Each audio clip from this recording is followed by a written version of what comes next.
Lagotto romagnolo. If you haven't heard of this dog, it is most likely because there are only around 500 in the United States. But trust me, you have seen a Lagotto many times. This is because the Lagotto is the oldest water-retrieving dog breed, and therefore is the ancestor of many modern breeds today, such as the Poodle, the Golden Retriever, and the Portuguese Water Dog. Every time you see one of these popular dogs, you are looking at a direct descendant of this rare canine. The Lagotto romagnolo is a versatile breed of luxury dog that is a crucial aspect to Italy's rich history and offers the desired skill of hunting the sought-after truffle. The story of how this dog developed is certainly unique and fascinating. Our story begins with the Miacids, the ancestor of all canids. Miacids, which evolved from the ancient Cretaceous insectivores period 70 million years ago, lived during the Paleocene and Eocene epoch. These epochs lasted from 62 million to 33 million years ago. The Miacids were small carnivorous mammals that had a long, small body, a long tail, and were about the size of a weasel. The Miacids most likely lived in both trees and on the ground. Eventually, the Miacids evolved into the first canid, the Synodictis, known as the dawn wolf. The dawn wolf lived in the late Eocene, early Oligocene, 37 million through 28 million years ago. The dawn wolf was about 2 feet long, with a narrow muzzle and long slung 5 to 10 pound body. They were about the size of a fox. The Synodictis lived and climbed in trees. During the Middle Miocene, around 15 million years ago, the Tamarctis became the next canid species. The Tamarctis had powerful jaws and a hyena-like appearance. It weighed about 30 to 40 pounds and was 4 feet in length. The Canalupus, or gray wolf, came not long after the Tamarctis. The gray wolf is larger than the dawn wolf and Tamarctis and appeared around 750,000 years ago.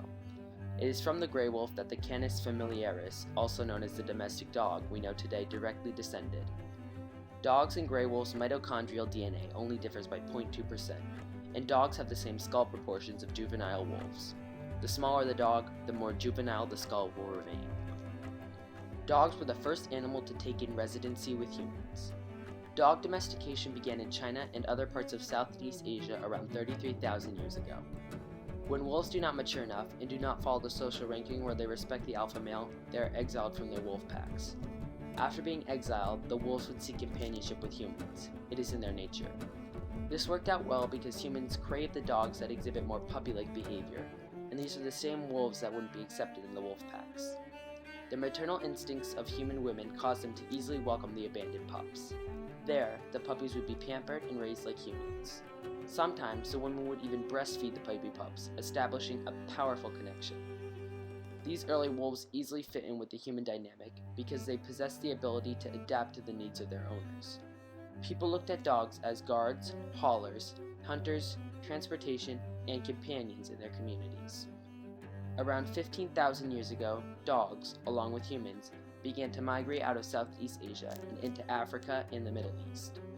Finally, dogs made their way into Europe approximately 10,000 years ago. It is here in Europe that the domesticated dog was bred into the Lagotto romagnolo.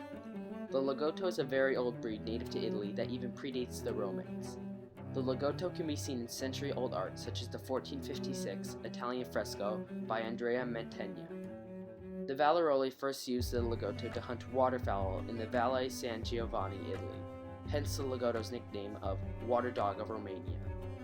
It is no coincidence that lago means lake in Italian. The Lagotto's dense, short coat of fur and strong yet small upper body and legs made it ideal for water activity. Unfortunately, the marshlands of Emilia-Romagna, where the Lagotto hunted, were drained in the 19th century. Without a purpose, the Lagotto was sent to the brink of extinction.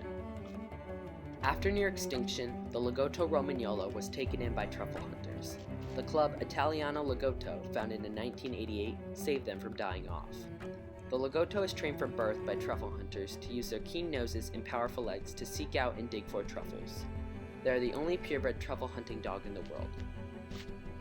Truffles are rare underground mushrooms that mostly grow in Italy, such as Aquilonia, Italy, the richest truffle hunting area in the world. 1 pound of white truffles can cost upwards of $2,500, and 1 pound of black truffles can cost $400. Truffles are even more expensive than caviar.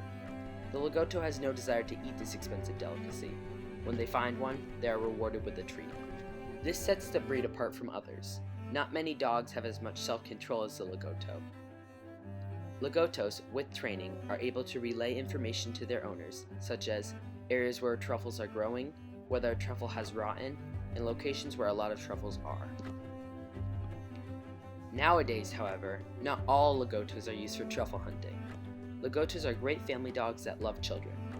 The lagotto enjoys digging, running, hunting, and swimming.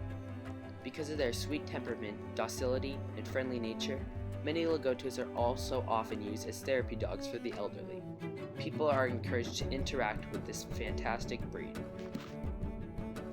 From prehistoric canids to fowl hunters to truffle hunters, and now to family pets and therapy dogs, the lagotto romagnolo has one of the most fascinating histories of any dog breed. So whether you wish to pursue the bustling business of truffle production, or are just looking for a companion to play fetch with, the lagotto will always stay a historical icon to Italian culture.